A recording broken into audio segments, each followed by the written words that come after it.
You stand on the shore of the ocean watching the tide come in. You sense the call of the sea beckoning to take you in further. You step forward little by little, not knowing what to expect, but expecting more. You keep going as the ocean calls you to enter in to deeper waters.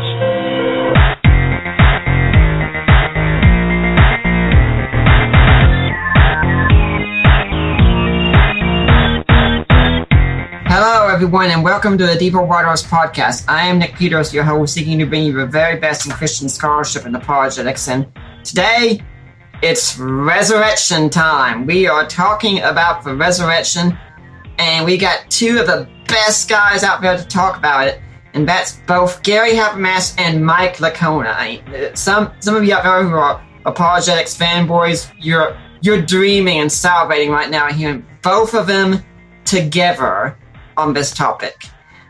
Now, before we get into what we're going to be talking about, let me have them introduce themselves. Gary, tell us a bit about your academic background in this. Well, very briefly, Nick, my undergraduate degree, I had 3 majors.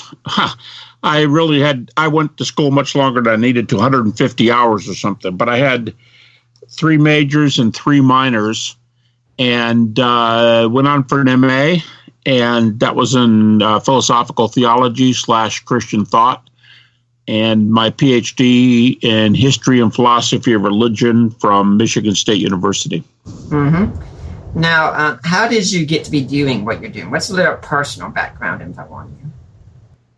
Well, if you mean doing what I'm doing, if you mean apologetics in general and resurrection in particular, many, many years ago, I had a goodly amount of doubt. In fact, it dominated my life. I mean, the 2 things at that time in my life were sports, primarily football and hockey, and research. And the research came in an effort to answer some of my questions because I was raised in a Christian home, a German Baptist church, and the questions were just a pain, to tell you the truth. And in those days, I mean, back in the Middle Ages, there was like nobody around.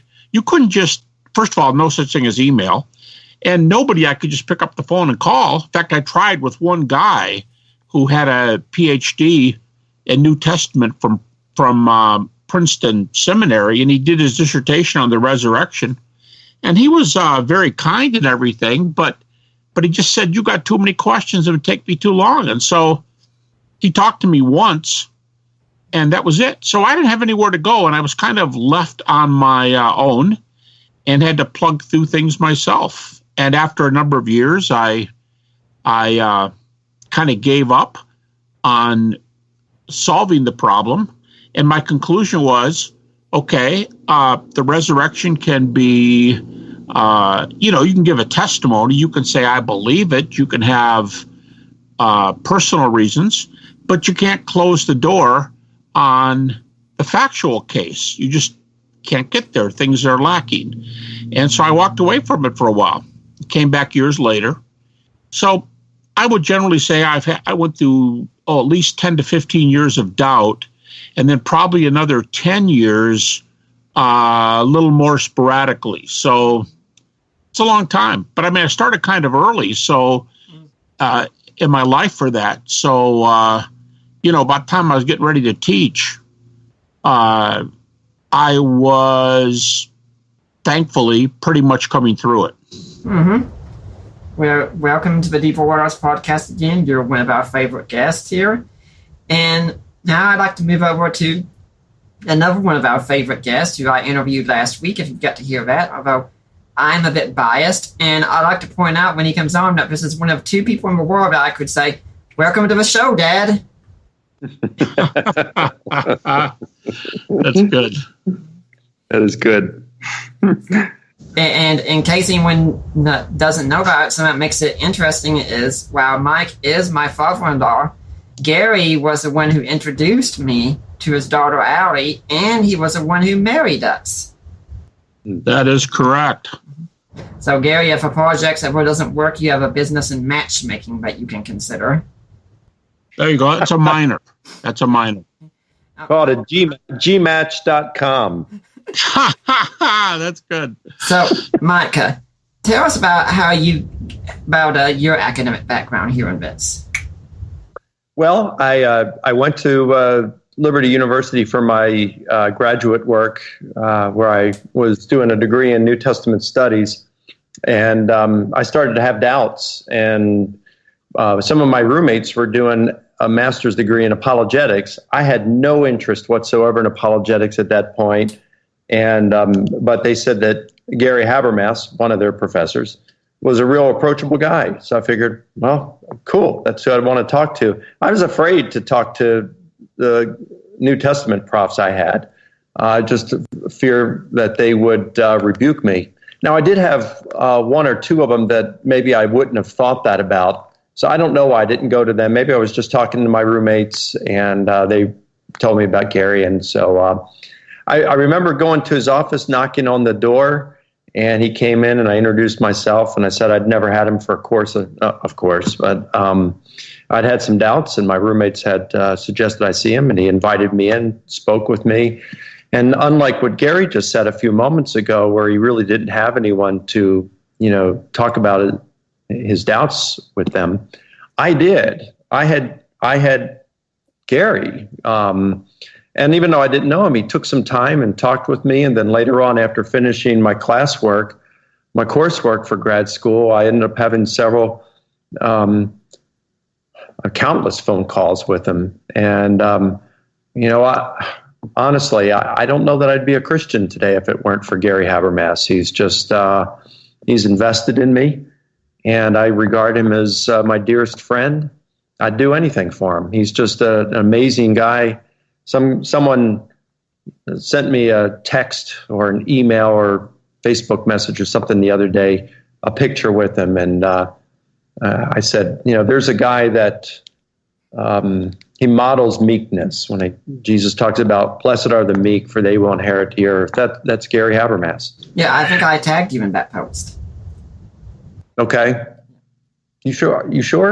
Yeah. I think it was Jonathan Mann, wasn't it? Yes. Okay, so you tagged me. All right. So anyway, so that's how I came to know Gary. And but I went on several years. I mean, I wasn't even going to finish my master's degree. I'd finished coursework in '85, and I wasn't even going to finish it, but he kept encouraging me. Finally, I did my thesis in comprehensives in 2000, got my MA. Thought I was done with education at that point. Gary, you remember being in your house after that? Right after graduation, Debbie and I came over, and I said, "So, Doc, am I done with my education?" And you said, "Well, what do you want to do with your life?" And I said, "Well, I want to teach. I want to do I want to do apologetics." "Well, do you want to teach in a university?" "No, I have no desire to do that." "Well, you're done." I thought, "Yeah, all right, I'm done."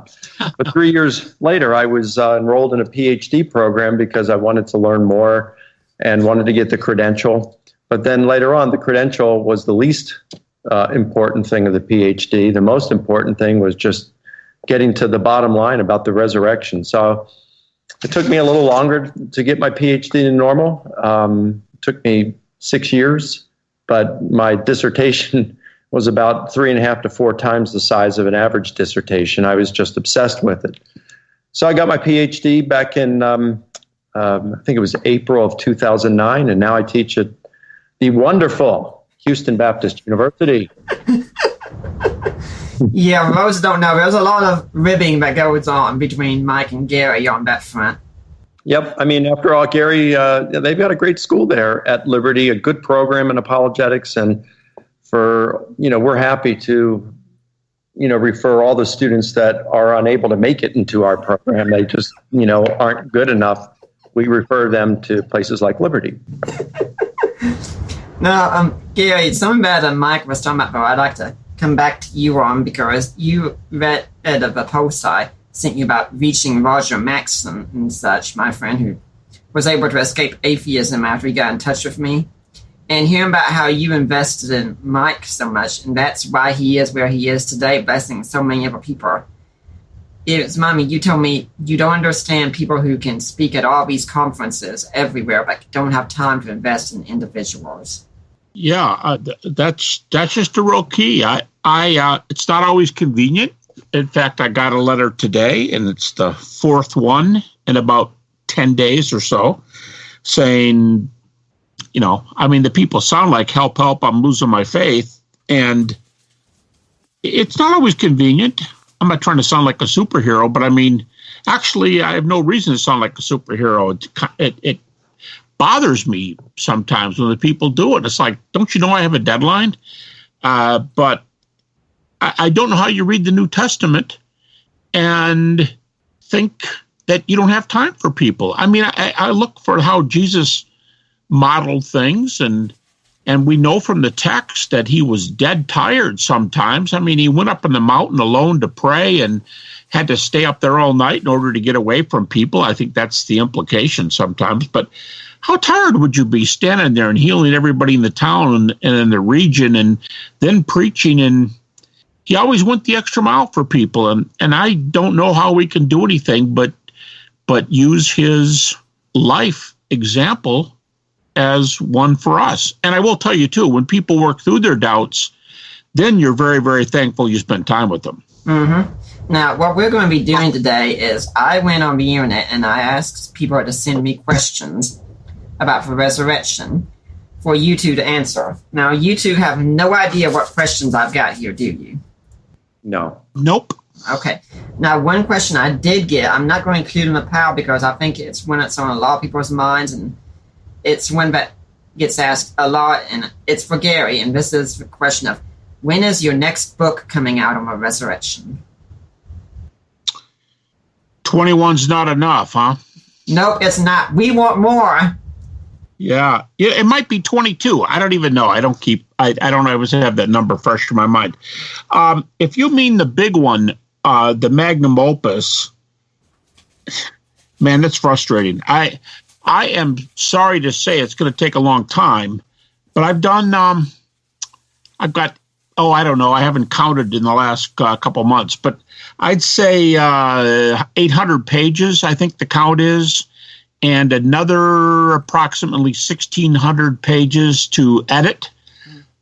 I don't mean that to sound like just read it through and it's okay. It's going to take some reworking on those 1,600 pages, but those two together, of course, would be about 2,400 pages. I would still have, I think, at least 800 or 1,000 more pages to write. So it's wearying, but I'm buoyed by the thought that if this came out and it could help people, and someone made a comment, someone I really respect in apologetics made a comment to me the other day and said, hey, that could be the standard for generations. I don't think that'll be the case, just because books don't have that kind of shelf life. But if it has any kind of ministry value for people, that is my goal, and I don't want it to die with me. I'd like to click my fingers and have it done. I will say one other thing, Nick. Just recently, let me back up just a slight touch here. Darrell Bach and I were doing some lectures together some time ago. And I don't know, to this day, I think he was probably trying to spur me on, not criticize. But he was telling me how long it took him to write his 2-volume work on Luke. And I said, how long did it take you? And he said something like, I forgot the exact time, but he said something like 20 years. And I thought, great. And he said, he looked right at me and he said, you're not ever going to write that magnum opus. And it kind of stung a little bit, but I think he was kind of spurring me on. I wrote him an email just months ago, and I said, hey, Darrell, I want you to know, I don't know if you meant it this way, but that was just a real push for me, and I've got 800 pages done. And he wrote back and gave me a really good idea, I think, and that is, when it gets time to publish this thing, or part of it, to work with a company that will bring it out in a series of smaller books so that people can get the portions they want. And then when it's done, have the whole thing bound in like 3 large volumes so it can sit there on the shelf for somebody who wants it that way. And I thought, wow, that would just increase the ministry value, and that's what I'm all about. So all I can tell you is that we'll see, but I have a lot of work to do. Okay. Well, let's jump into the questions now. I'm just pulling these out random, and if you're out there listening, I might not get to your question. There's no guarantee because I'm just doing this random. First question is to both of you, of course. Unless you resort to a self-authenticating witness of some sort, is it the case that the core of your beliefs about the resurrection stand or fall on the veracity of the 4 Gospels? Go ahead, Mike. I've been talking too much. Well, okay. No, I don't think the veracity of the Christian faith stands or falls on the 4 Gospels. If Jesus rose from the dead, Christianity was true before any of the Gospels were written. So how could Christianity be falsified if there were problems with the Gospels? And Gary and I have both argued that we can get to the resurrection without even using the Gospels. We can use it through Paul, and we can get back to the Jerusalem apostles and their core gospel message and what they were preaching about the resurrection with more certainty historical certainty, that is, than we can through the Gospels. So, of course, we would lose a lot. We would lose most of Jesus's teachings if we didn't have the Gospels. And a lot we'd lose, but we wouldn't at all lose Christianity, the truth of Christianity, if the Gospels were shown to be historically unreliable accounts of Jesus. Gary, anything you want to add?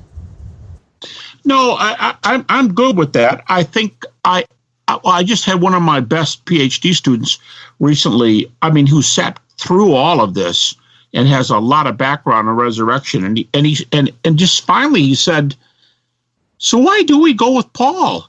He said, it just seems a little backward to me. We should use the Gospels. And I sent him a real quick email, 7-8 lines, and I said, here's a half dozen reasons for starting with Paul. And he wrote back and he said, okay, gotcha. I'll never question it again. And it is kind of that quick.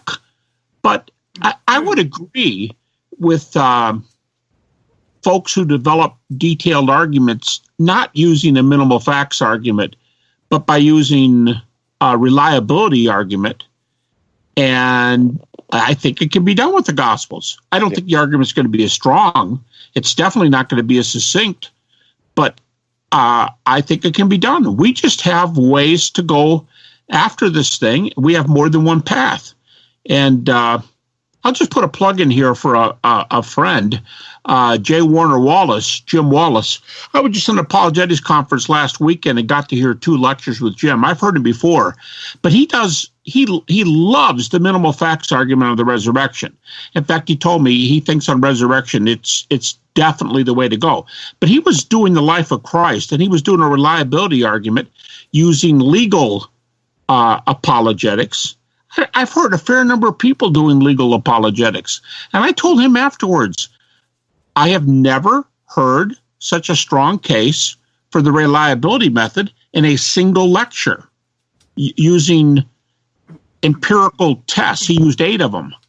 And it was amazing. So I just think it's exciting that we have different ways to get there.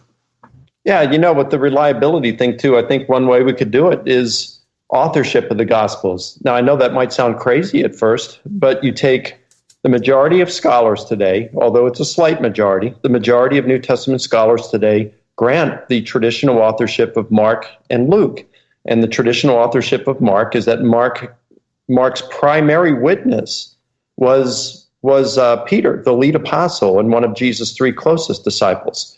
So in that case, you'd think what we have in Mark, there's going to be quite a bit of eyewitness testimony, and that's good. Same thing with Luke. The majority of scholars, New Testament scholars today, would say that the early church was correct, that Luke's primary sources would have been Paul, would have been Mark, would have been other eyewitnesses, as he claims in the first couple of verses of his gospel, perhaps the hypothetical Q source that scholars discuss. So that's pretty good. John, even though the majority of scholars today do not accept the traditional authorship of John, the son of Zebedee and one of Jesus' three closest disciples, the majority of Johannine scholars today grant that whoever the author of John's gospel was, they got their primary source was one of Jesus's disciples. Again, eyewitness. Matthew's a little more difficult and fuzzy, of course, but you've got Mark, Luke, and John all getting their information from, a significant amount of it coming from eyewitnesses. And of course, then if you look at things such as multiple independent sources, especially between John and, let's say, Mark, now it's like, gosh, they're talking about the resurrection, things like that, that's coming from eyewitness sources. That's pretty strong. I don't think we typically present cases like that. I certainly haven't. But the more I've studied the authorship issue and have seen where even the majority of scholars are willing to go with authorship and granting eyewitness testimony, just one removed with at least three of the Gospels, I think we can make a case based on gospel reliability. We do have to be able to answer more in terms of objections, but it can be done, like Gary says. Okay. Yeah, I mean, really, Nick, I guess in a sentence or two, there's no room for despair on this. Yeah, I think the minimal facts are untouchable as the best method.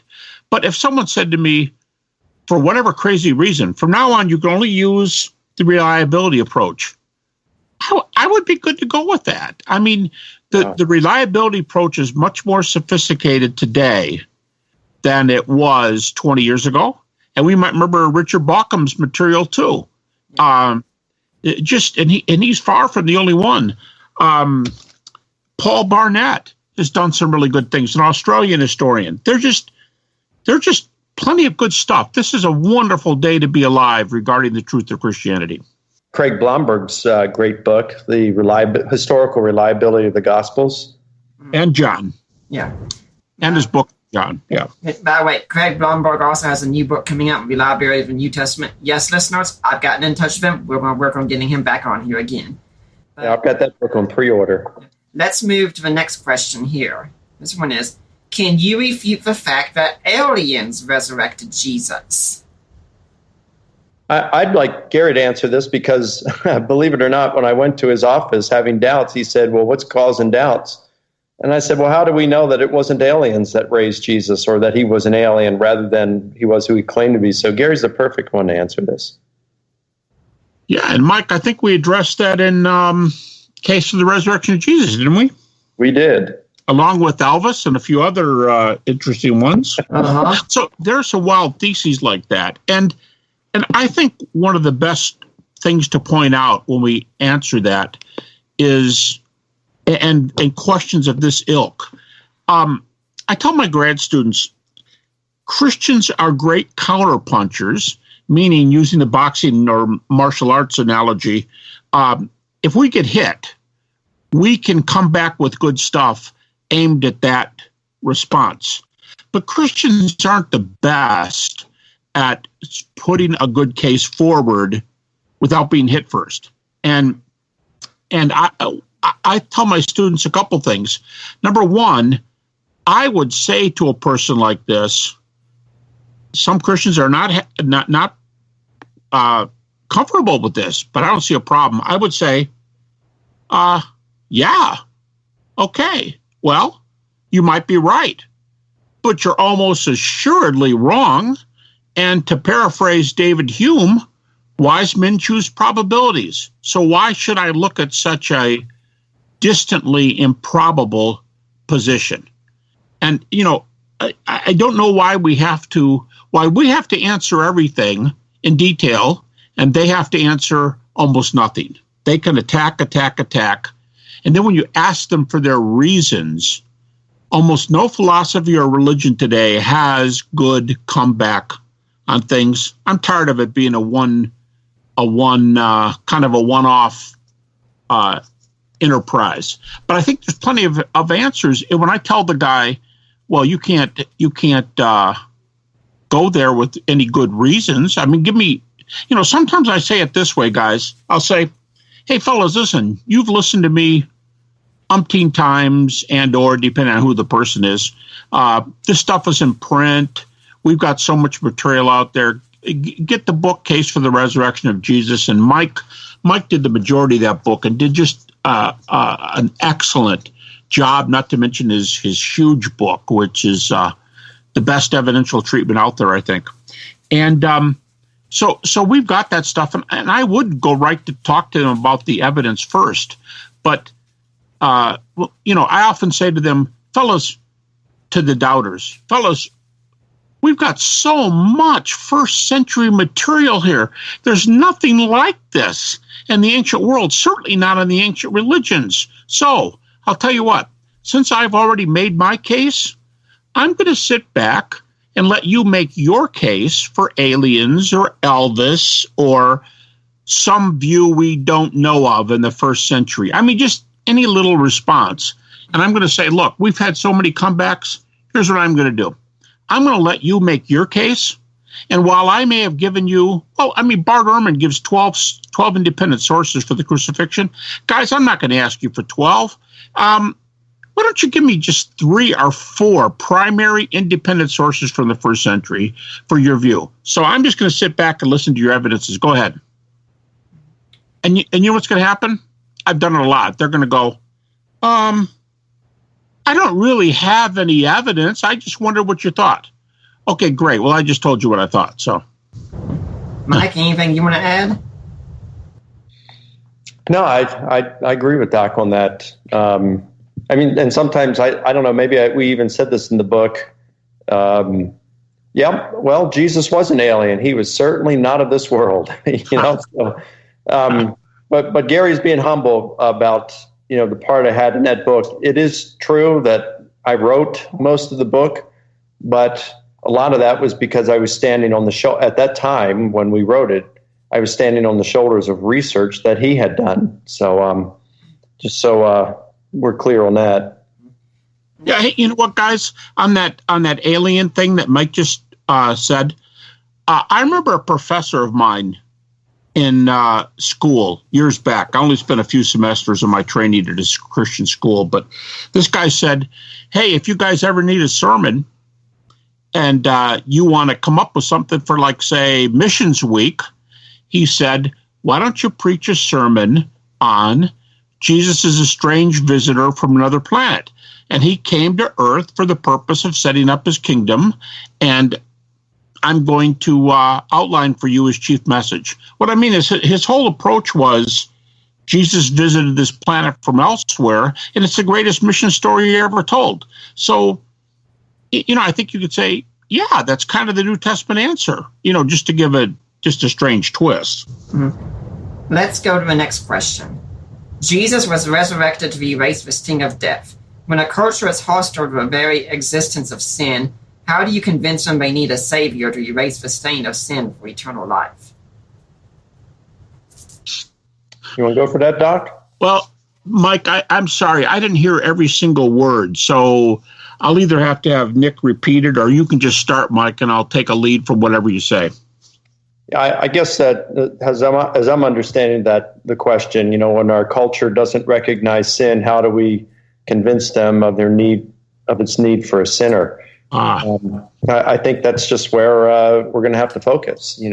These things are sin. Well, tell them about what God demands. He demands holiness. And we could focus on certain things such as, all right, well, I think we all would agree that cold-blooded murder is wrong. Torturing little babies for the fun of it is wrong.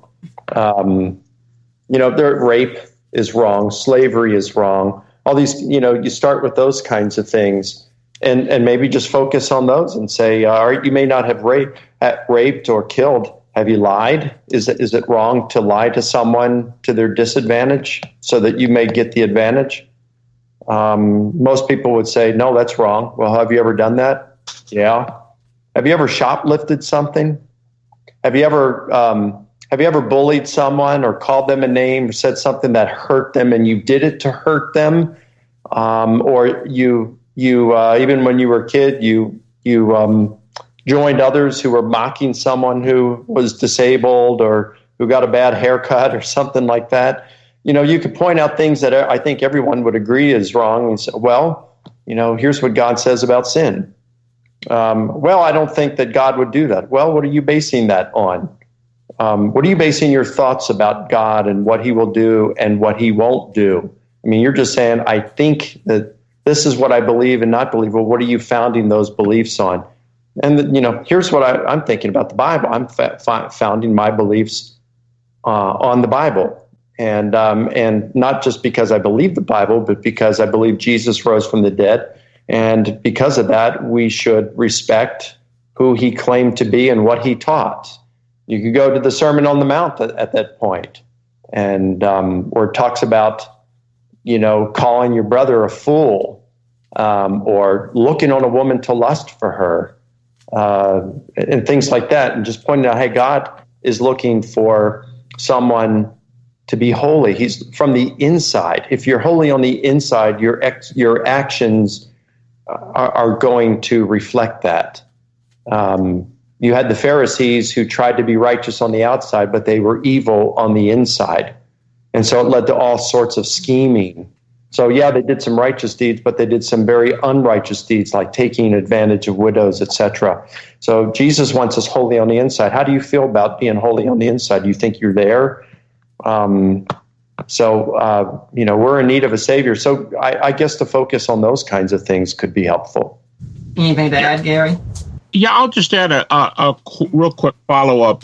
I will often tell a person, let's put our emphasis on where the emphasis needs to be placed. To me, the primary question is, did the resurrection of Jesus happen? The next question is, in what context did it happen? In other words, who was raised from the dead? Was there a resurrection event? And what is the divine action pattern that surrounds this event? To me, if we put first things first and answer those questions, the sin question, the identification of sin, which I think Mike just did a great job with, to wade through it and ask you if you've ever done these things. To me, the sin question follows, because what you can say is, look, if Jesus wasn't raised from the dead, we're obviously not going to sit here and talk about how important his teachings are. But if Jesus was raised from the dead in a context of theological significance, then if he says the answer is to provide a remedy for sin, take Mark 10:45, a very well-respected passage. I've come to give my life a ransom for many. In some sense, he had to pay for something. Paul says, and yet while we're yet sinners, Christ died for us. If that's the New Testament answer, sorry, you're sinners, what are you going to do about it? Then if someone has already decided that the resurrection is true, then it's kind of stupid to ignore the framework and the vicinity of the answer.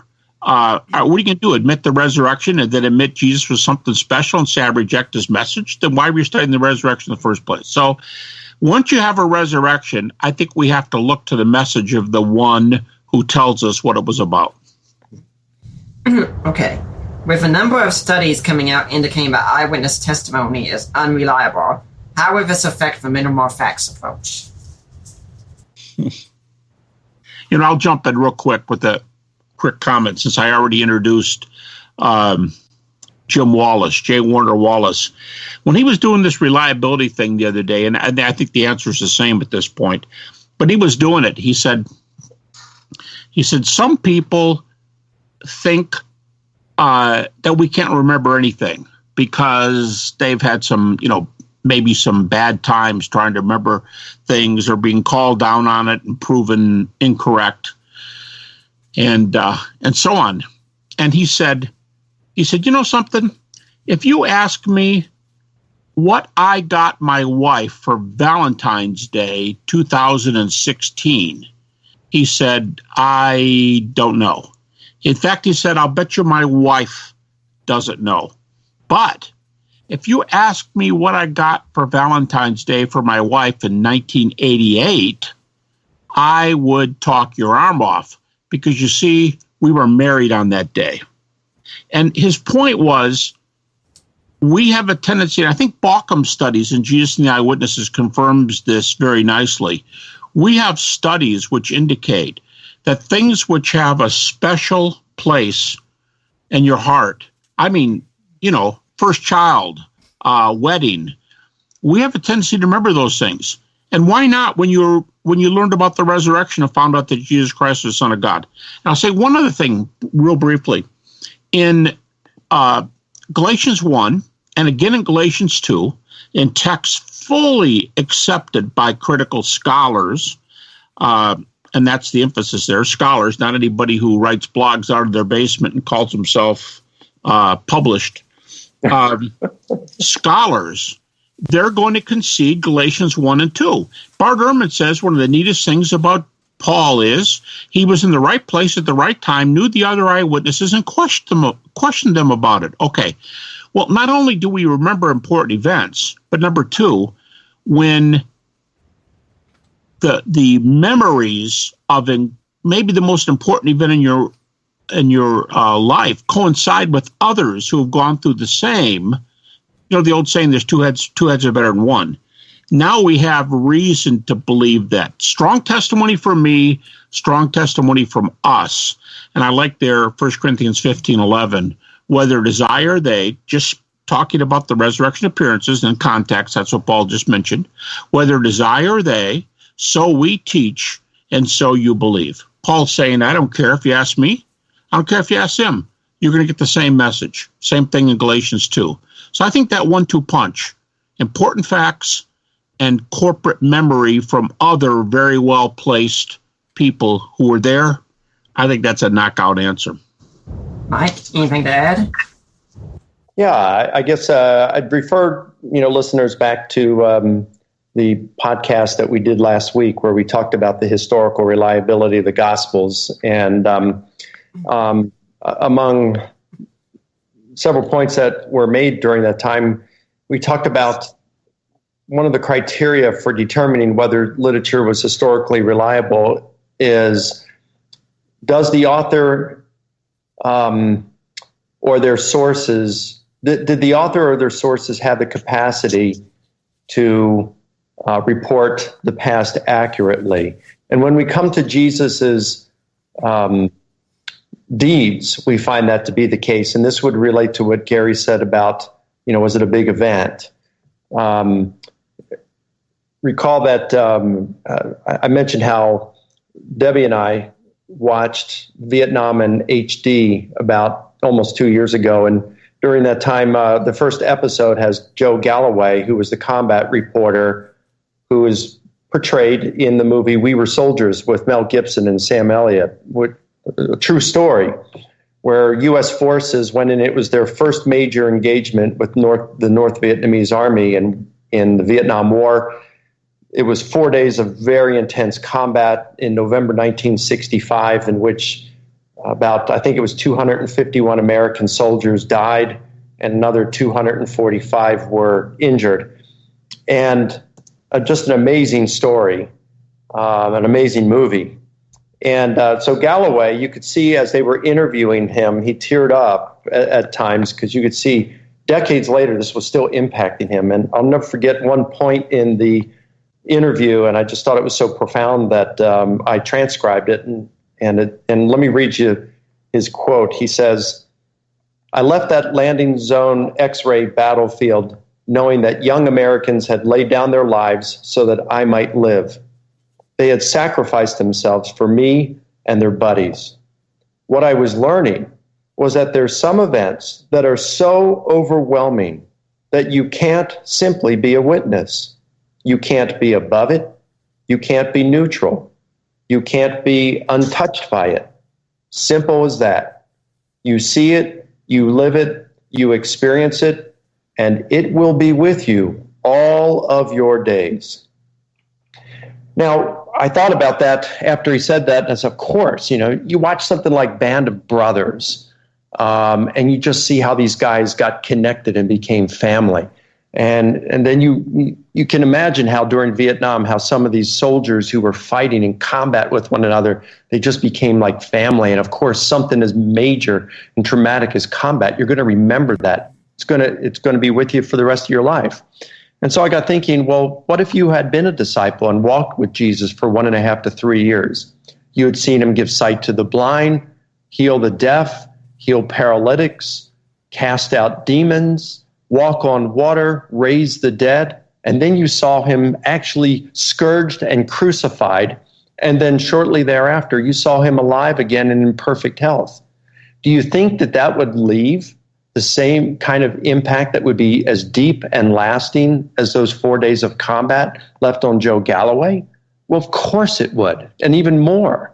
So Jesus performed deeds that would have been memorable. And then when we look at his teachings, his words, that would have also been memorable because this isn't something that was just heard once, like Patrick Henry's famous Liberty or Death speech, or say President Obama's State of the Union address. Do you remember anything about that from this past January? I don't remember any of them. Any president's State of the Union, we've only heard it once. So unless you're really into politics and studying this stuff, you're not going to remember it. But the disciples had traveled with Jesus for 1.5 to 3 years, and he probably did not have, he probably didn't come up with a new sermon for every village and town he went into. So he may have had, we're just guessing, he may have had a dozen or so sermons. And so they heard him preach the same things over and over and over and over and over. And then they run out and preach the same things over and over and over and over and over. And they went out in twos so they could correct one another. Then they came back and they heard Jesus preach again an endless amount of times. And then after he dies, rises, and goes away, then they go out and for the next several decades are preaching the same thing over and over and over and just hundreds of times. So it comes down to it, when this tradition that had been heard and preached countless numbers of times. And now the gospel authors are getting this from the eyewitnesses themselves. Of course, not only his deeds, but also his words are going to be quite memorable, not even to mention what's behind oral tradition and, all the other kind of mnemonic devices that they had to remember teaching. So, yeah, I think that when it comes to oral teaching and remembering the words and deeds of Jesus, we have good reason, excellent reason to believe that the Gospels are historically reliable recollections of those things. Okay, I'd like to go on to the next question. Mike, this one's aimed at you, but Gary can jump in afterwards if he wants. Since Licona believes that historical genre can lead us to believe that some of the miracle accounts from the New Testament did not in fact happen, on what grounds does he determine whether the resurrection actually happened, and why is this different than other passages? I think Al Mohler raised the same kind of concern for you once, Mike, so here's your chance to answer it. Yeah, when we are talking historical genre, that doesn't mean that everything within a biography or a history is intended to be understood as historical. Take, for example, Jesus's parables, right? We wouldn't take those as historical. They are parables, and they're fictional stories meant to teach lessons. Most New Testament scholars, even evangelicals, think that there are many elements in Jesus's Olivet Discourse that are not meant to be interpreted in a historical sense or a literal sense. You take the book of Acts. Now, that is just flat out history, in terms of genre. Nevertheless, when you go to Acts chapter 2, and they're speaking in tongues, Peter gets up and says, hey, they're not filled with wine, they're not drunk. This is what Joel the prophet spoke of. And then you have Joel chapter 2, where it talks about young men having visions, old men having dreams, and the Spirit of God comes upon them. And in that same text it says, call on the name of the Lord and be saved. And so Peter basically says, when he's responding in Acts chapter 2, that this is what has occurred today. It's not these guys are drunk. No, it's the fulfillment of Joel the prophet. Young men will have visions, old men will have dreams. The sun will go dark, the stars will fall out of the sky, and those who call on the name of the Lord will be saved. Well, we don't really think the sun went dark that day or the stars fell out of the sky. That is just apocalyptic imagery. It's special effects. That's a means of the genre of that kind of talking. It's kind of like we would say 9/11 was an earth-shaking event, or hell will freeze over before the Iranian government becomes Christian, or something like that. Now, in answer, so first point there is, even though we're talking about a historical genre such as biography and history, it doesn't mean that every element of that genre is intended to be understood as historical. Now, the follow-up question to that, I think, is a very meaningful and important one. If we allow something to be interpreted in a non-historical sense, for example, the saints raised at Jesus' death in the Gospel of Matthew, if we allow for that not to be understood in a historical sense, but interpreted as apocalyptic imagery, then what about the resurrection of Jesus itself? Well, I think that that's very easy to answer because, again, we look at what the literature says, we look at the authorial intent so far as we can ascertain it. And I think it's fairly easy to ascertain the authorial intent when it came to reports of Jesus' resurrection. When you go to 1 Corinthians chapter 15, and 1 Corinthians is written prior to any of the Gospels, Paul says, look, if Christ was not raised from the dead, then we as Christians will not be raised. And if we're not going to be raised from the dead, this life is all there is, and the Christian life is not worth living. But then he goes on to say, but Christ has been raised, therefore we will be raised, therefore the Christian life is worth living. Now that argument makes no sense whatsoever if the disciples meant for the resurrection, just as apocalyptic imagery, or not, being meant to be understood in a historical sense. It only makes sense if they were preaching the resurrection of Jesus as an event that occurred in history. So that is, I think, the main argument that I would give. I would also point out that it's quite interesting and helpful to observe how the early critics of Christianity responded. You had things such as we find reported in the Gospel of Matthew that the Jewish leadership were going around saying that the disciples stole the body. Justin Martyr in the middle of the 2nd century says the Jewish leadership were still making the same claim in his day. You've got Tertullian around the year 200 saying that some were claiming that the gardener had a lettuce patch. There was a gardener with a lettuce patch near the tomb, and he reburied the body of Jesus so that people would not trample over his lettuce. And that accounts for the empty tomb. You've got Celsus in the middle of the 2nd century saying that Jesus faked his death using magic he had learned while in Egypt. Now notice, every single one of these replies by critics is to answer a historical claim that the tomb was empty because Jesus had been raised from the dead. And it wasn't a matter of, so they're answering historical claims. And then look at the responses of the Christians. They didn't come back and say, oh, no, you don't understand us. We don't mean to communicate that he rose in a historical, literal sense. That is, like John Dominic Carlson would say, theological yuck. No, we just mean that his memory and presence can still be felt when we get together for celebrating the Eucharist or something. That's not how they responded. They responded by defending the historical, literal, physical resurrection of Jesus. So everything that we would look at would suggest that the earliest Christians, the apostles, preached Jesus' resurrection was a historical event. And it was the basis, the foundation, or a huge part of the Christian faith that has to be true. And in fact, in order to be a Christian, you have to believe that Jesus was raised from the dead. So everything points to them proclaiming this. We don't have anything like this when it comes to other things such as the saints raised at Jesus' death in Matthew. Hey, Gary, do you have anything you'd like to add to all of this?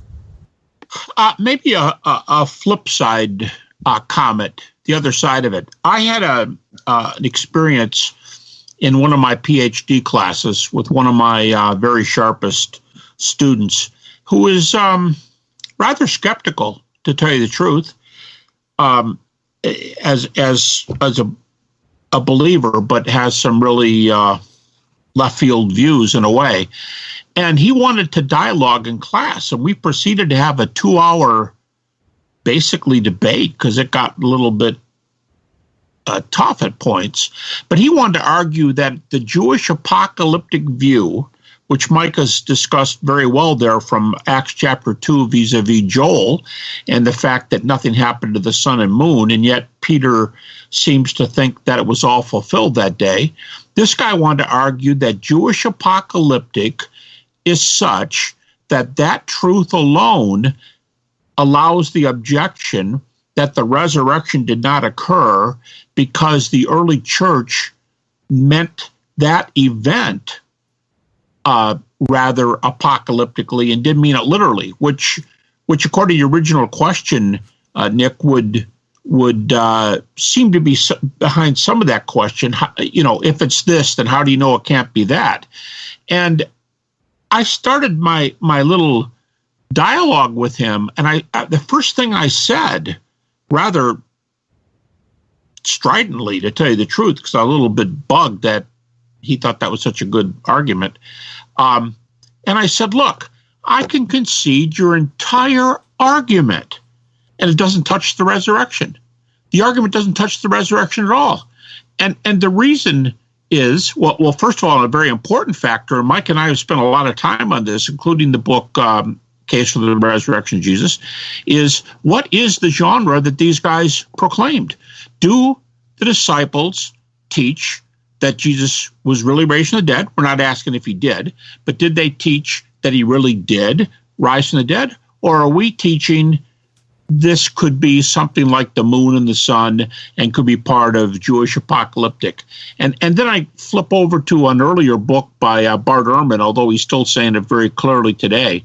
And Ehrman says, do I have a problem saying that the early church writers say that they, and then he says, or at least many of them, we don't know how many he says, but he said many of the followers of Jesus said that they saw the risen Jesus, and they really thought they did. He said, do I have a problem saying this? He says, no. And he's as strong as any evangelical at this point.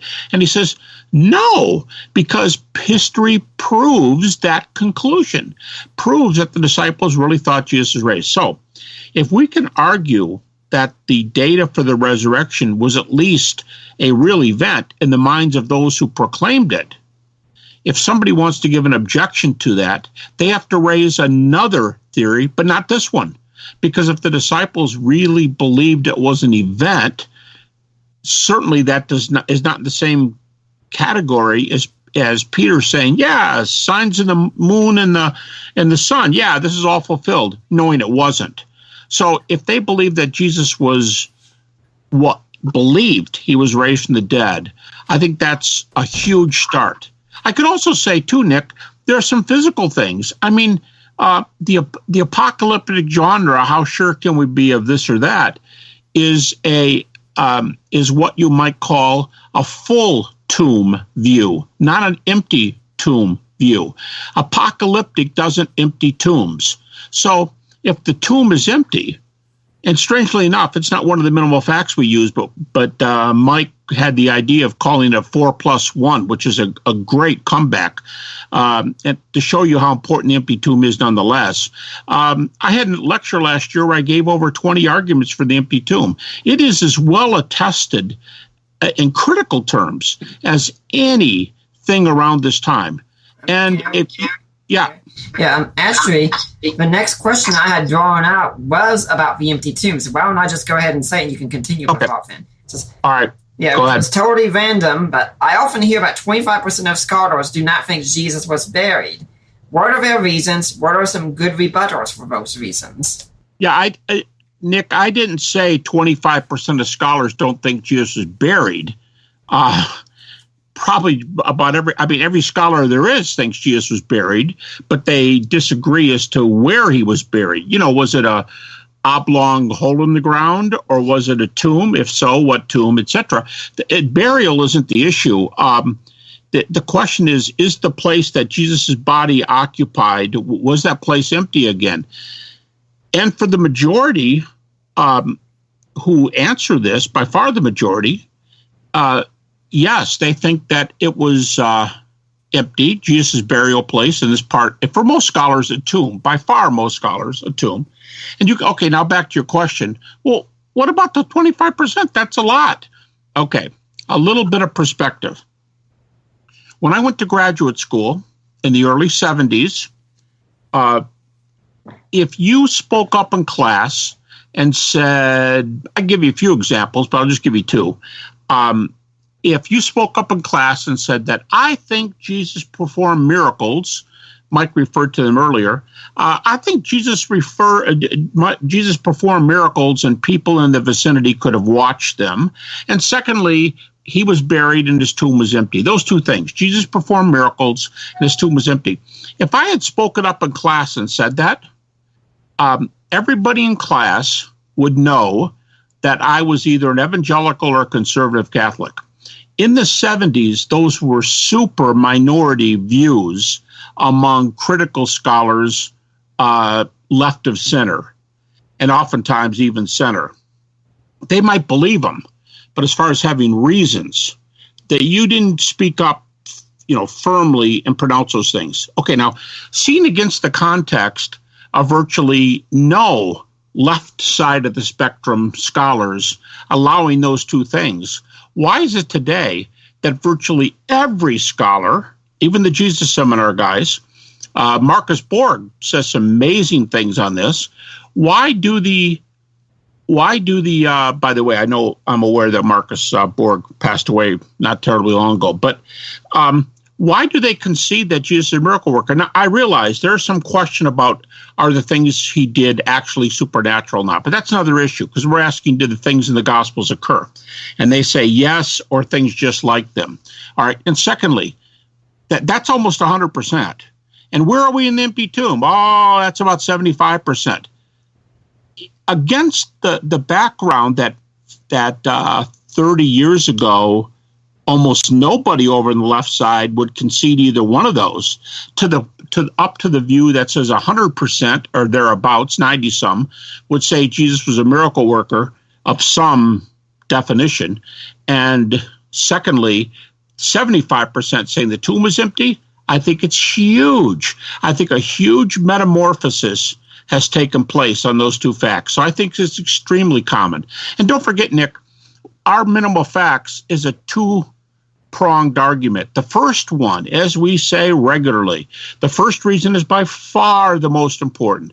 The first one is we will use no fact that is not evidenced by multiple and strong backup. Secondly, and because of that, the vast majority of contemporary scholars would concede these facts. But let's just say every non-Christian scholar in the world said, I no longer believe any of your facts. I really do think the time is coming when there's going to be some backing off of this data because they are so strong. I mean, Bart Ehrman just recently backed off the empty tomb when he did admit it. I think there's going to be more abandoning some of these facts because they're in a corner right now. They're in a corner. But the first fact, multiple evidences from different angles, is by far the most important. And if we have over 20 of these, and I emphasize, from a critical perspective, doing New Testament the way critics do New Testament, we have over 20 reasons to think the New Testament is historical. I think that is outstanding evidence for the empty tomb. Okay. Mike, anything you want to add to that question? No, nothing. Okay.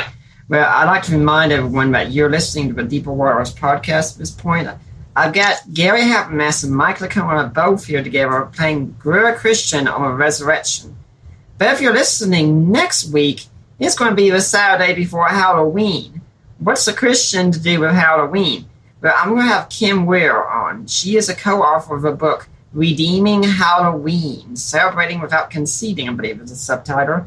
We will be talking about what Christians can do with Halloween. Is it really just some big pagan holiday? What can we do for Halloween? For now, let's get back to the questions here. Okay. This one. My question is more in the realm of NDEs and what they mean for the possibility of resurrection. For those who don't know, that's near-death experiences. Instead of NDEs, I have a paranormal in mind. Ghosts, phantom, etc. At my place of work, at least a dozen people have independently told me of seeing strange shadows moving around corners, hearing voices, feeling watched, etc. I have experienced this too. There are, of course, millions of accounts of this sort of thing happening. Do you think these experiences add any further credibility to the resurrection? I guess I can take that. Go ahead, Doc. Oh, okay.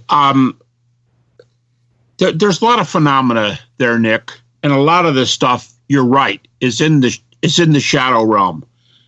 A lot of phenomena in this category, and would take some very careful picking.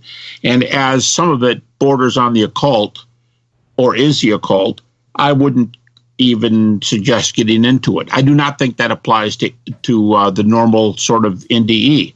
But I will just say right off the bat, yes, there's a lot of things there that can't be verified, and people do look kind of crazy for talking that way. Okay, right up front.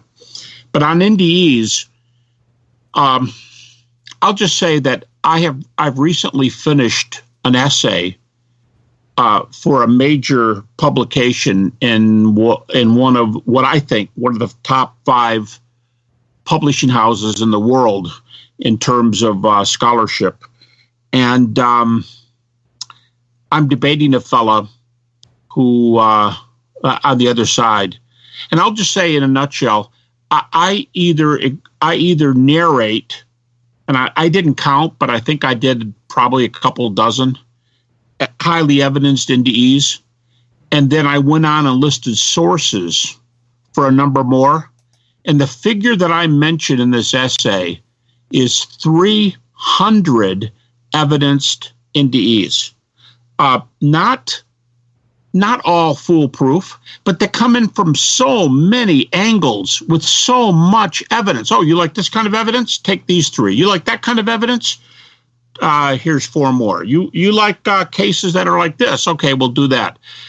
These come in from several different perspectives.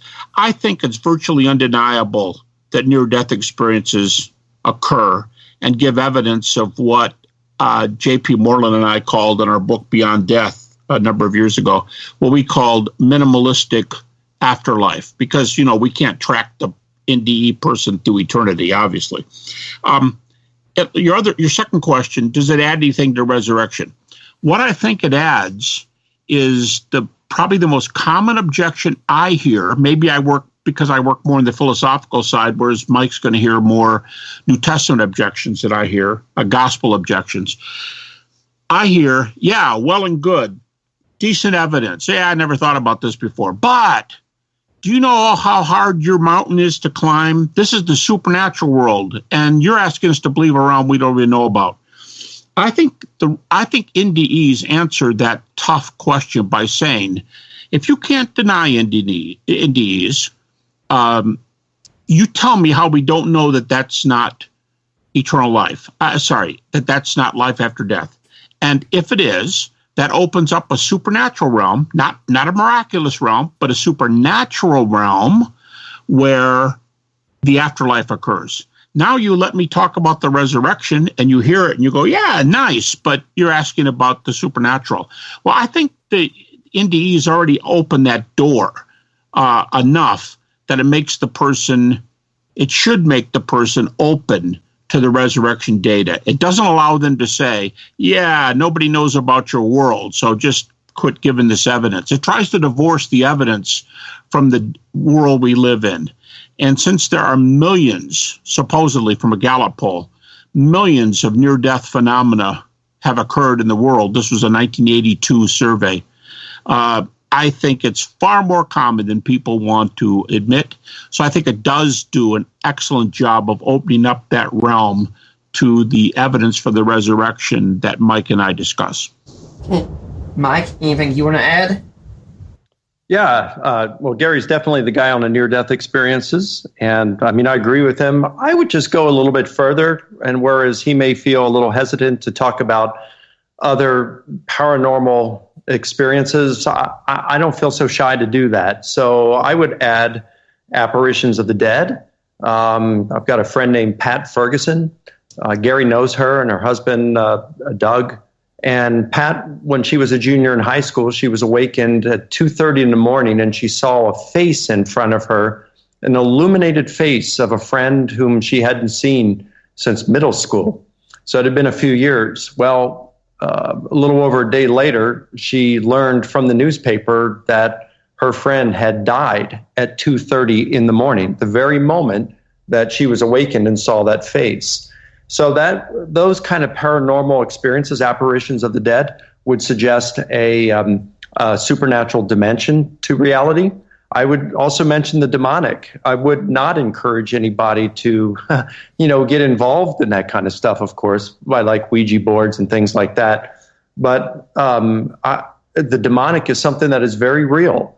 I have a friend who lives in Michigan. Her name is Kim. And when she was a junior in high school, she was dating this guy, and they and another couple were in the basement of her house playing a Ouija board.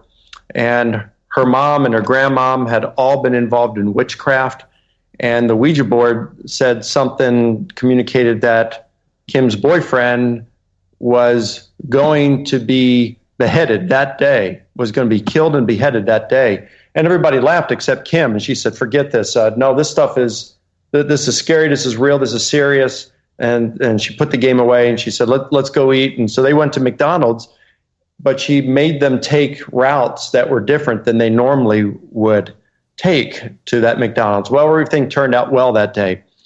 A year later, and this was on Halloween, I believe, a year later, it might have been the day before Halloween or something like that, but a year later, she and her boyfriend they're seniors in high school. They planned to go out for dinner, and she didn't hear from her boyfriend. He was late, and it comes to find out that he had been putting some branches in a wood chipper, and it caught him and pulled him into the wood chipper and killed him because it decapitated him. So it happened on the same day. It was just a year later that it happened. So this is like a paranormal, a demonic kind of thing. I could name a number of other demonic things I've discussed with Gary. I may have discussed them with you, Nick, that I personally experienced. I would add other paranormal phenomena, such as, I've mentioned this in other forums, but a professor of anthropology at Florida State University named Bruce Grindle, he died 4 years ago in 2012. But as an atheist, in 1967, I believe it was, he went over and spent time with the Sisala people in Uganda. And as an atheist, he went to see a death divination where they would, do a ritual over the burial of a guy.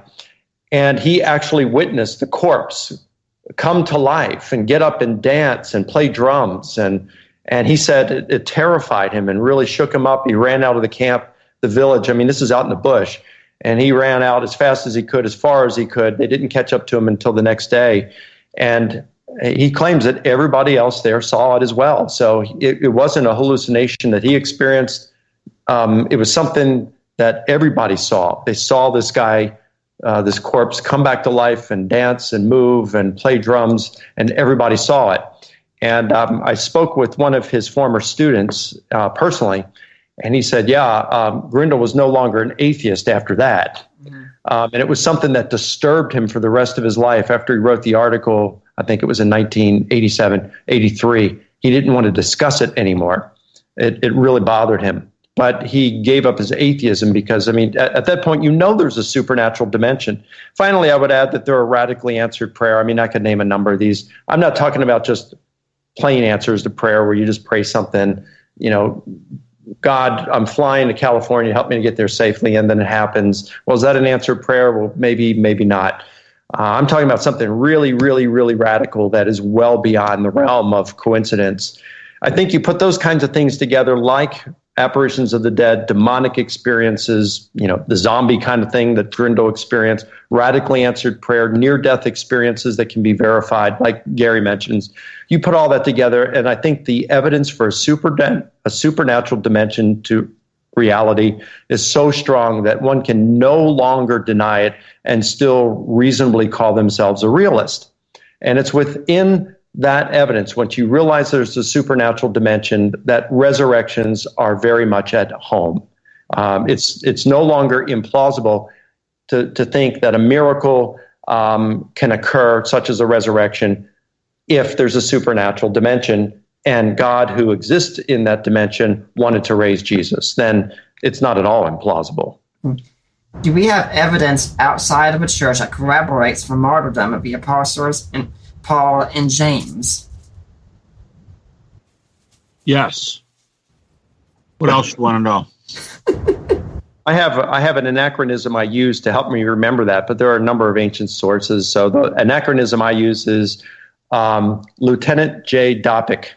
And so each of those letters would be Luke, Tertullian, John,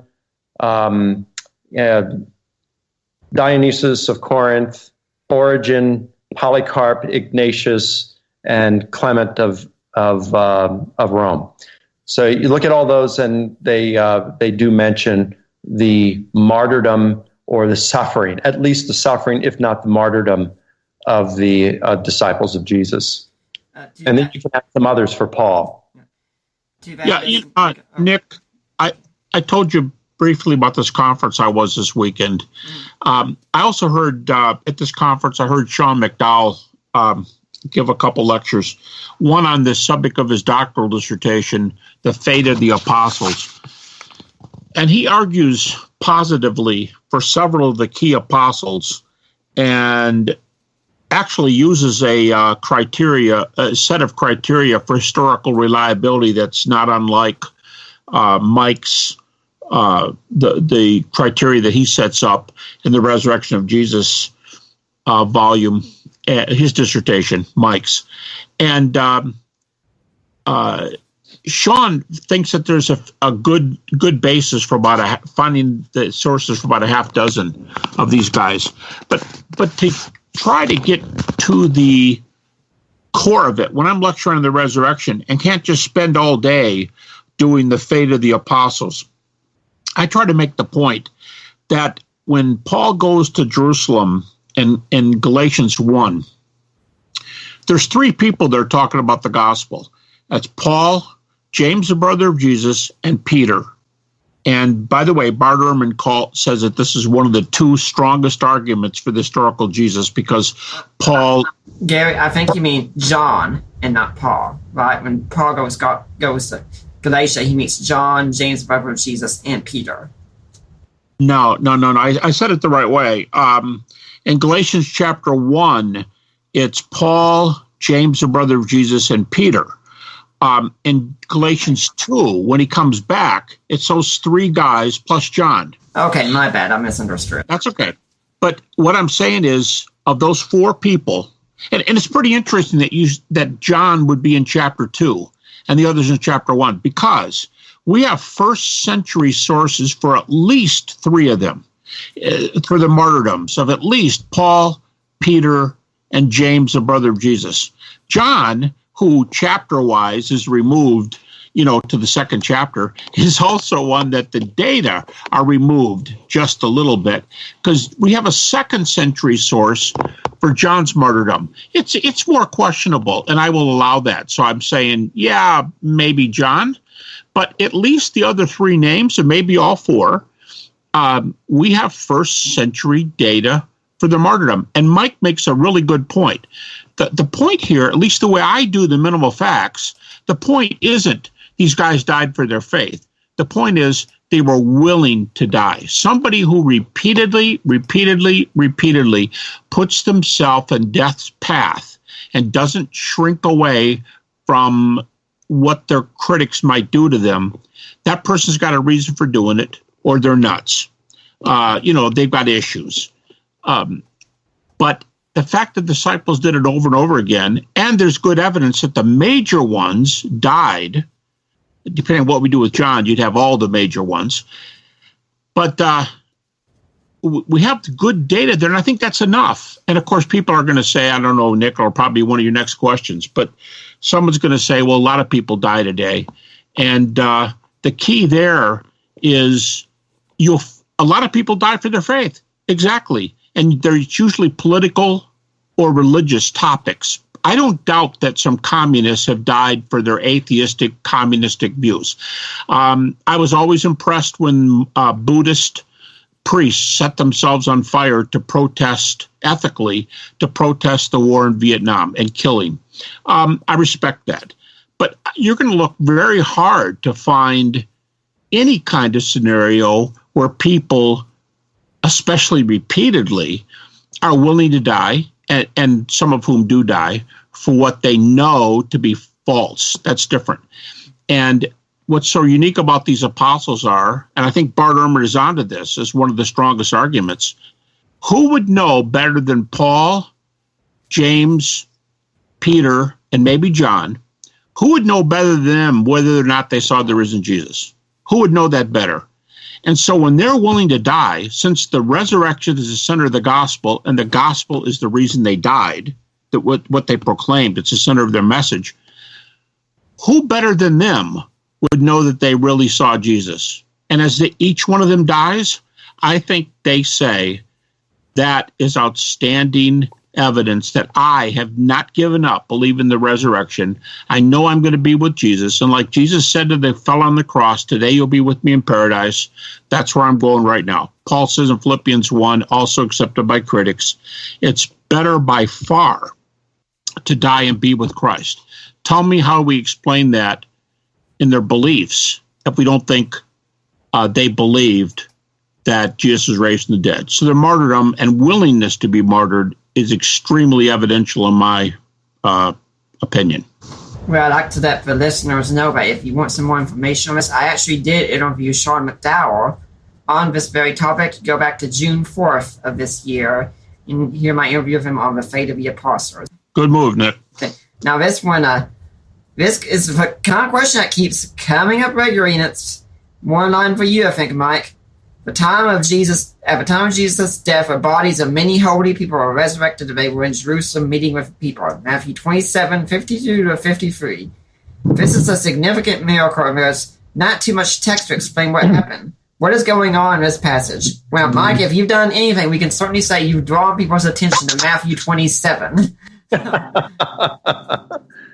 Yeah, well, you know, if someone wants to read about it in depth, they can either read it in my view in my big resurrection book, or they could even go to my website, risenjesus.com, go under resources, articles, and they want to look at the virtual roundtable. And this was a discussion between Paul Copan and Craig Blomberg, and Michael Kruger, Chuck Quarles, Danny Aiken, myself, and was moderated by Heath Thomas.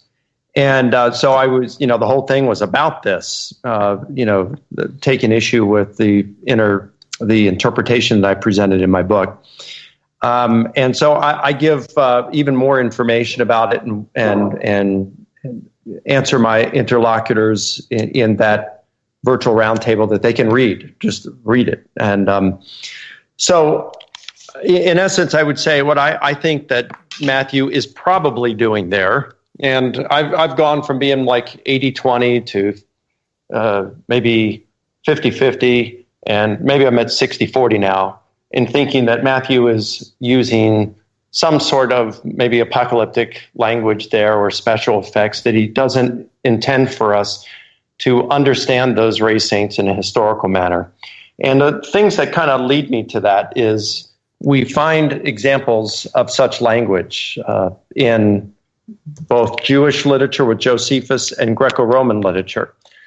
So, I mean, like Josephus, when the temple was about ready to be destroyed in the year 70, he talks about how the things went dark, that fighting was seen in the skies, that the doors to the temple, which took about 20 men to open, They opened by themselves. A cow gave birth to a lamb. There was a comet that was seen. When you look at the death of Julius Caesar, you have multiple ancient authors writing, and Virgil, who is certainly writing poetry, mentions things such as intestines were seen outside of cattle, streams stopped moving, Mount Etna erupted, there was a comet, that there was fighting in the heavens, that pale phantoms were seen walking around at sunset, things like that. And when you get to Cassius Dio, who mentions, I think it was Julius Caesar conquering Egypt, but I forgot which, or it could have been the visit of a later emperor to Egypt. I don't remember, but at that point it talked about how the doors to the temple of Zeus or Jupiter, same thing, which took many men to opened by themselves. Fighting was seen in the heavens, that ghosts were seen walking around, or there were voices heard in the woods. There was an eclipse of the sun. Anyway, you see a lot of this stuff going on, and most of these talk about an eclipse of the sun and a comet involved. Well, what's interesting is John Ramsey, who's an emeritus professor of Greek and the classics at the University of Illinois in Chicago, several years ago, within our 21st century, he published a catalog of comets mentioned in the Greco-Roman literature. And so he has all of these, and you can see at times where you can verify often when a comet actually took place, because we know they could be seen because of, maybe it was Halley's Comet or the Hale-Bopp Comet or something like that, or it's reported or corroborated in the Chinese or the Korean literature, which they would have had little to no contact with the Romans. So we can verify on occasion that there was a comet. Well, in some of this literature where it talks about a comet and an eclipse of the sun, we can verify the comet was there, but the eclipse of the sun was not. And NASA has a website where you can go to it, you can enter the year and click on a geographical region, and it will tell you whether there was an eclipse visible within that region that year. So again, we can verify that there was a comet that was visible, but the eclipse of the sun, none took place that was visible that year within where the author would have been. So this creates a difficulty for the historian, because we can see that ancient authors in the Greco-Roman literature would commingle historical portents, what they consider to be portents, with fictional ones that they did to heighten this the drama of it. So then we got to ask: is this what's going on in the Gospels? Were some of these 6 phenomena that Matthew mentioned historical, while some of the others weren't? Was Matthew just doing some of the same thing as these Greco-Roman authors were doing by mentioning pale phantoms walking around at sunset, and he just called it many of the saints were raised at that point? It's just difficult to tell. It really is. But you do have theological difficulties here. Are they raised with a resurrection body, or are they raised in the same kind of body, like Lazarus, Jairus' daughter, or the widow's son? If it's the latter, well, then we've got a problem, because they're homeless. They have no food or drink for probably 36 hours, at least 36 hours, 40 hours or more, because they're in their tombs. They don't come out until Jesus is raised. So they're hungry, they're thirsty, they're homeless. What happens to them? They've got some near-death experiences, perhaps. Why don't we hear about these? Why is it that the early church fathers typically don't mention these guys until about 300 years later? And why is it that some early church fathers will mention the darkness and the earthquake and things like that, but they don't mention the raised saints? So I think that's kind of interesting. Now, if they're raised in a resurrection body, you've got a contradiction with Paul, who says that Christ is the first fruits of the dead, 1 Corinthians 15:20. And these would have been the first fruits because they were raised at Jesus' death rather than after Jesus had been raised. So you do have some theological challenges here, as well as historical ones. I think it's difficult to ascertain with any kind of confidence of whether or not Matthew meant for these to be understood in a historical sense. I lean toward the view that he did not intend it in that way. based on reflecting on it for a few years now. But, it's not a hill for me to die on. That's just where my convictions lay at the moment. But as we said earlier, this has nothing to do with interpreting the resurrection in anything other than a historical sense, because the evidence that this is how the disciples meant to interpret it is just far too strong. Gary, anything you want to add? No, as I was sitting here listening, I hadn't heard that account in Josephus for a long time. And doubtless some of, Mike, I don't know, some people, Mike, have you had some people say to you, well, have they taken the other way out and said, maybe Josephus really did see those guys fighting up in the clouds? I mean, did they go that way and try to say he meant it historically?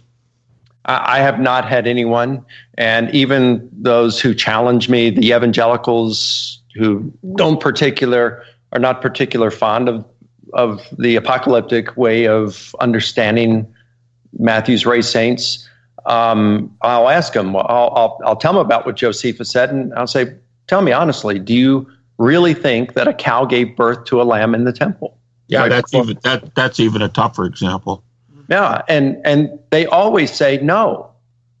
And say, okay, well, you believe that the Jews used apocalyptic language. So, and this is in a historical account of the temple being destroyed.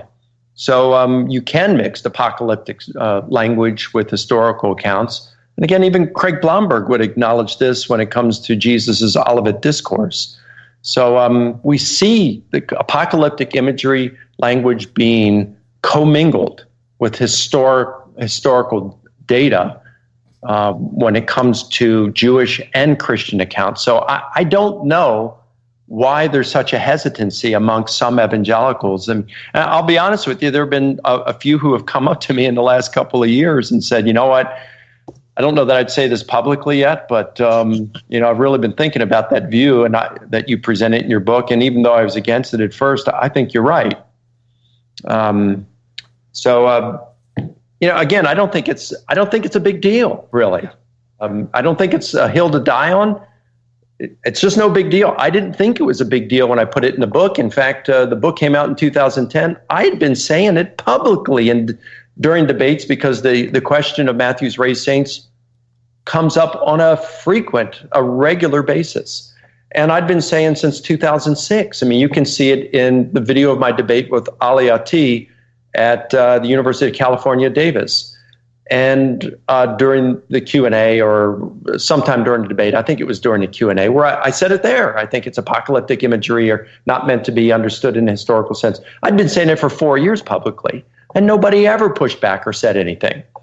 It wasn't until Norman Geisler and then Al Mohler and Paige Patterson came up and that it became a big deal. And, William Lane Craig took that view, pretty much the same view I take on it, that we have leanings toward that way, but we really don't know.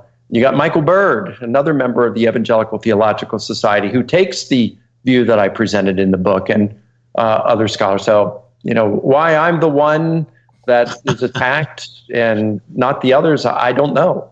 Mm-hmm. Well, at this point, I remind everyone that you're listening to the Deeper Waters podcast. Everything we do is listener supported by people like you. And if you're really liking a show like this, please consider ways you can benefit this ministry and help us out. If you go to our new website, deeperwatersapologetics.com, there are some ways you can make some donations there and such. You can see a link to buy books that we have on Amazon. Those are ones that I've either written myself, such as A Creed for the Ages, The Apostles' Creed in Today's Christian, or ones I've co-written, like Ground Us, or Defining Inerrancy, or God and Natural Disasters. And then also, guys, if you want to get in good with the ladies, the woman in your life, I should say, probably likes jewelry. So you can go and buy some jewelry. The access code is LOVE. There's a link there. My friend Lena Cluster will help you. 25% of everything you purchase, she'll donate to Deeper Waters. So you can you can buy something special and make a donation at the same time. And you can buy it for that screw up that you made in the past to make up for it, or you can buy it as future insurance for that screw up that you're going to make in the near future.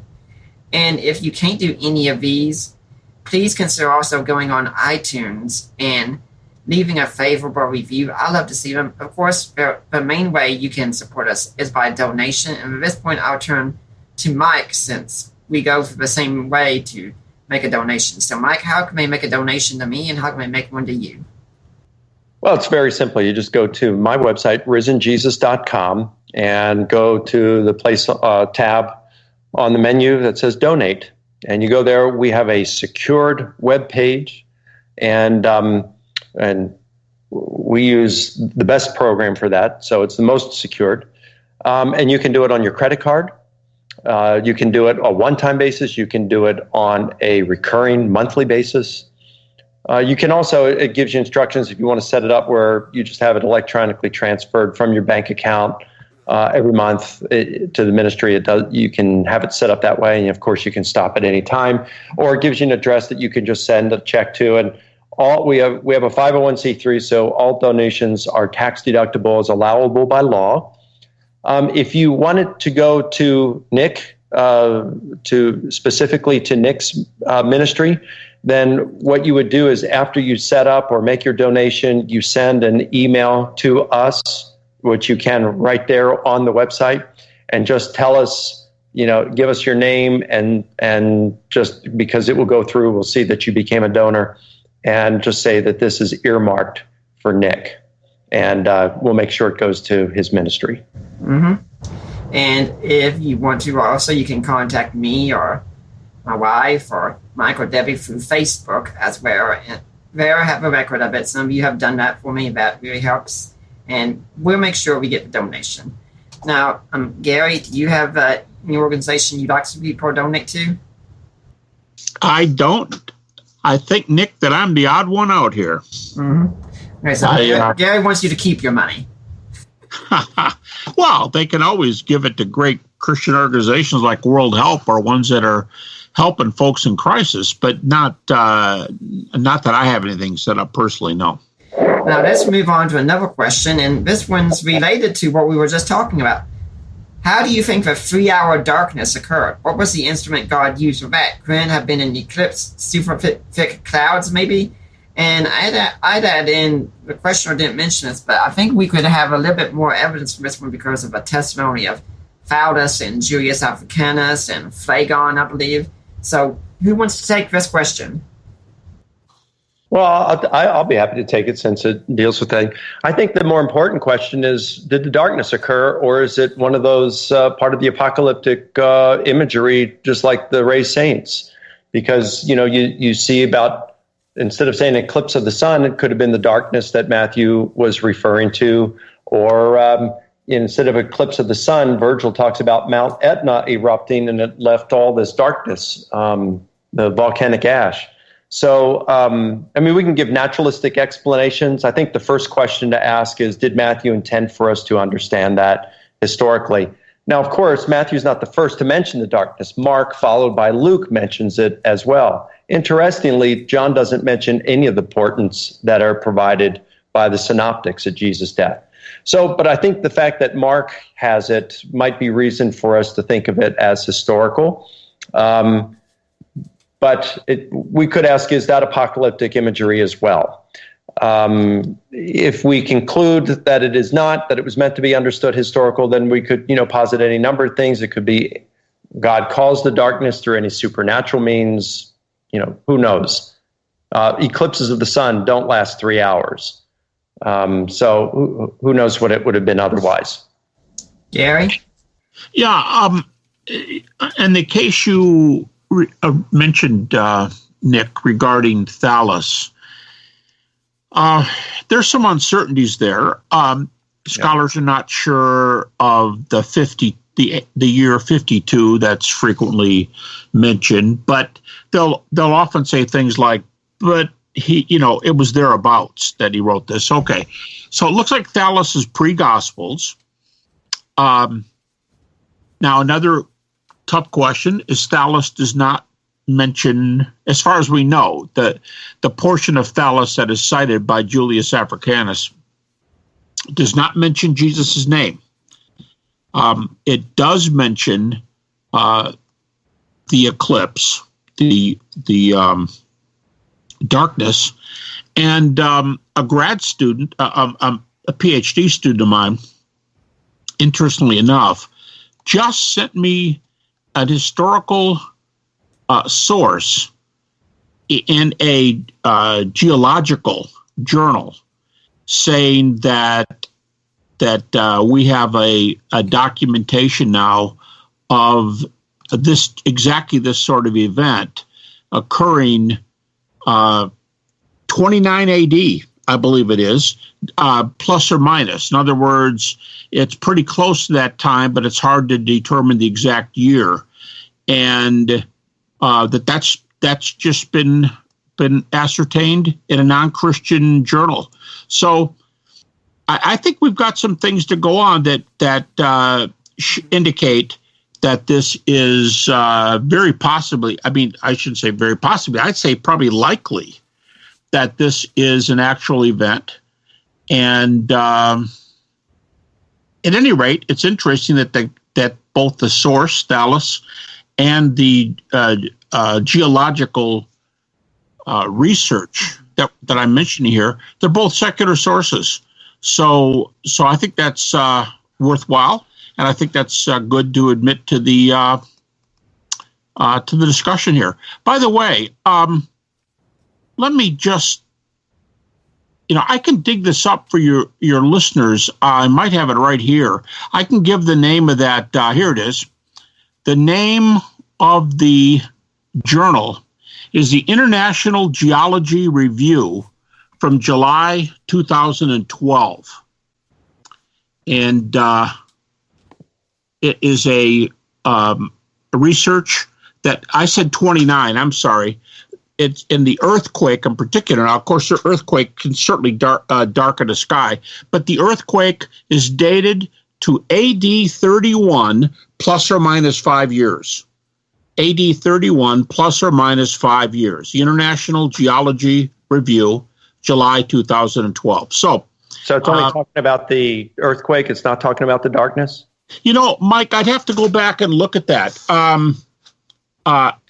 He wrote this to me and gave me a few particulars, and then later he attached the article, the geology article. I've not read the article yet. In fact, I just got it like in the last 24 hours. So I haven't opened it up and read it, but from his summary, it could say darkness right there.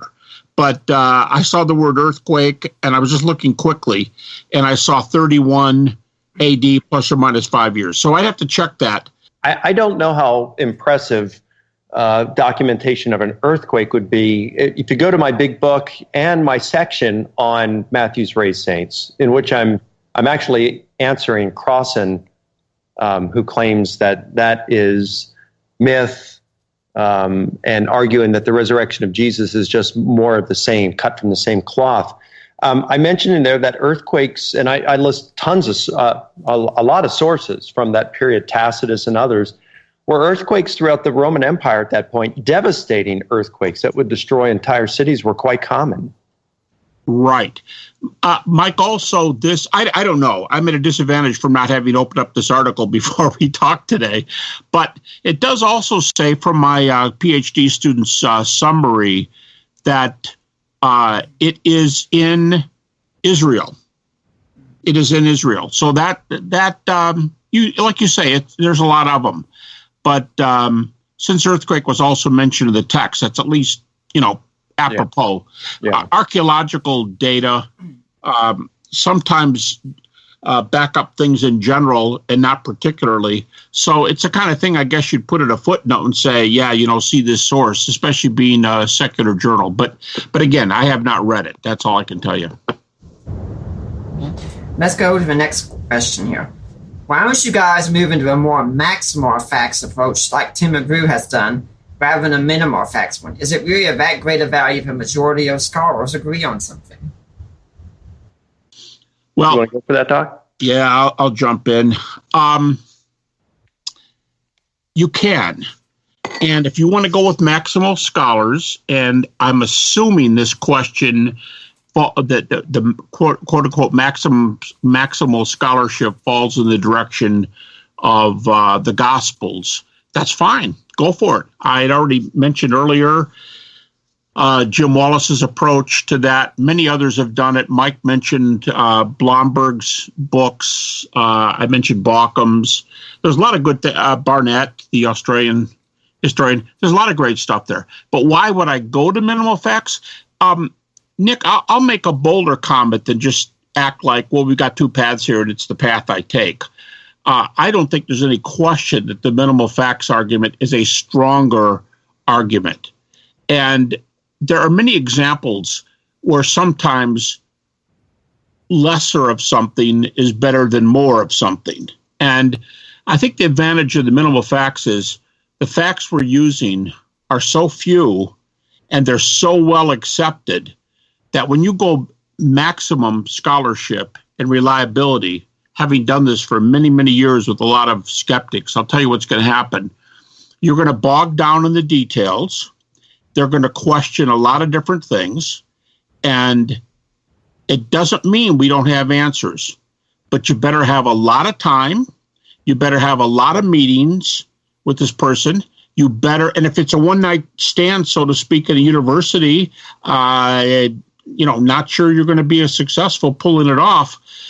Sure, you can write 50 emails back and forth, but it's a larger approach. It's detailed. You have to work your way through it. And then personally, I think it's not as tight an argument. And I'll give you a question. I think this can be answered, but I'll often say to students, you're no doubt bothered that we can present this data and somebody can question all this. And so we're going to take a lesser route. And people come up and question, well, what if they successfully question a couple of the facts in the, like Mike just raised about the earthquakes. If they say a few things, sometimes you get the impression you have to pull everything off. But here's a question. When we make a general reliability case, evangelicals will generally use sources like Tacitus, Josephus, maybe Suetonius, maybe Pliny, other cases. Certainly Josephus and Tacitus. Ehrman uses Gospel of Peter, Gospel of Thomas. Okay, if we use some of those sources, and by using them in our reliability argument, we're saying, for example, that Tacitus and maybe Plutarch or maybe Josephus are good sources. I often cite Moses Haddis, the well-known historian, who says Tacitus was the best placed Roman historian. But it seems like you get yourself in a corner, because if Tacitus is a great historian and you got to use some of those guys to validate your reliable case, why, when Tacitus says that he's talked to eyewitnesses about miracles produced by Caesars, when he mentions those arguments, why do we say, yeah, well, I only need your argument on Jesus. I don't need your argument on the emperor's miracles. Now, there are some fantastic comebacks to those emperor's miracles, but the point is, we find it pretty easy to digress from Tacitus or Josephus when Josephus talks about rabbis who did miracles. We find it fairly easy to digress from those points and just use the points we want. But that you could be accused at that point of special pleading, and unless you're really good with the data, it's not going to be easy to get around those questions. But when we go to minimal facts argument, we're using specific facts that critics agree with. They can't say, no, it's not historical. And then by the more important point is each of these evidences are multiply attested. We're not just saying, well, Tacitus is on my side here, or even Tacitus and Josephus are on my side here, like with the existence of Jesus. We're saying we've got multiple evidences. I just used the example earlier of over 20 arguments for the empty tomb alone. I just think when you use a specific amount of data, everyone's on your side. And let me say it again, more importantly, the evidence is on our side, we are much better off because the person's in a corner. And in my experience, critics usually don't even come back. When I dialogue with James Crossley, to give one example, an agnostic New Testament scholar who calls himself an unbeliever, when I laid out 6 minimal facts, he all he said was, yeah, you can have all 6 of those. I concede all 6. They're as good, if not better, than the other facts in the New Testament. That's how the dialogue started. So to me, I just think to have that common core, if it's enough to make the point, why do the reliability argument in a single setting when you might have more facts than you need and you want to get back to the resurrection? People lose track of the argument before you get to the end of it. I would rather use fewer if we could build the case for the resurrection on the few arguments that are better tested, and that's exactly what the minimal facts do. Well, I agree with Gary on everything there. The time constraints thing, I think, is huge. It's kind of like classical versus evidential apologetics or historical apologetics. If you argue for God's existence, you can build a cumulative argument for the resurrection. If you first argue for God's existence and then the historical evidence for the resurrection, you can build a stronger case. But who has the time for that when you're talking to someone, especially if you're lecturing? So in the same way, why, build a comprehensive case that goes beyond minimal facts? I mean, if you want to do it in a book, that's fine, but you just don't have time to do that during lectures. Tim McGrew is one of my favorite people. I mean, he's one of the most Christ-like people I've ever met. I just don't go with his method in this way. I think strategically thinking, at least not from if I'm just studying New Testament, but if I'm looking at it from a perspective of apologetics, the broader your case is when you start adding to the minimal facts things that aren't granted by all the scholars, things for which the evidence isn't quite as strong, then you provide some more evidence, but you're also providing more targets for skeptics to attack. And when they do that, when they attack, like what you say, all of a sudden you throw in stuff from the Gospels, and then all of a sudden you have to defend the historical reliability of the Gospels, because now they call into question the authorship. They call into question whether there's eyewitness testimony. They call in to question the fact of miracles and all of that. So now you've got to answer all those. And in some of those cases, like with Matthew's raised saints and some of the phenomena of Jesus' death, you just got to throw your arms up and say, you know what? I just don't know what was intended there. Well, if you're being honest, that is. And at least if I'm being honest, I have to say that. And if many are being honest, they have to say, well, I don't know. It could go one way or the other. Well, then all of a sudden, the impression that can kind of leave with some is that, there's a weakness in the argument. Well, there's not a weakness in the argument. It's just I can't confirm that little bit of my entire argument. But the impression it may leave is, there's a weakness there. I wonder about in all these other areas. What about in some of those minimal facts? And unless one is a skilled debater, and it takes practice, and I fail in this many times, you have to nail things down and come right back and say, yep, but this is a peripheral detail. My case for the resurrection of Jesus, it does not hinge on this data over here being understood or interpreted or being as I'm doing so, or it being true. And by the way, even if you do that, then you're going to have some uber evangelicals saying, well, wait a minute, he's denying inerrancy then. And, you're giving away the whole farm now if you're saying that we can't defend this certain part, when you're doing this historically, not theologically. So I think by doing a more comprehensive case beyond the minimal facts, or at least far beyond the minimal facts, you can have it in a book and read it for your edification, but I think in your dialogues with non-believers, I don't think it's the way to go. Mm-hmm. Well, let's go to one more question. It's going to have to be the last one here, and that's because we're running short on time. Is it plausible that the disciples had different psychological experiences that they rationalized into the Easter narrative? That's yours, Doc. Nick, let me make sure I understand your question. or maybe just want to repeat it. Subjective phenomena that they read. Go ahead. Is it plausible that the disciples had different psychological experiences that they rationalized into the Easter narrative? Do you want to mention one in particular? I mean, I could address it in general, sure. In general, I think. Okay, well, in general's fine. I'll just say that there are. I'll do what Mike just said a moment ago. In the interest of full disclosure, I will say that several of these have been brought up over the years. They're not just one or two, but I think it's very, very clear that we've got the floor on this one. I mean, hallucinations are by far the most common in this category. I note a couple others. I name a couple theories that hadn't been named previously, but these subjective things. But the problems with hallucinations would involve things like group hallucinations, which are not known in the literature.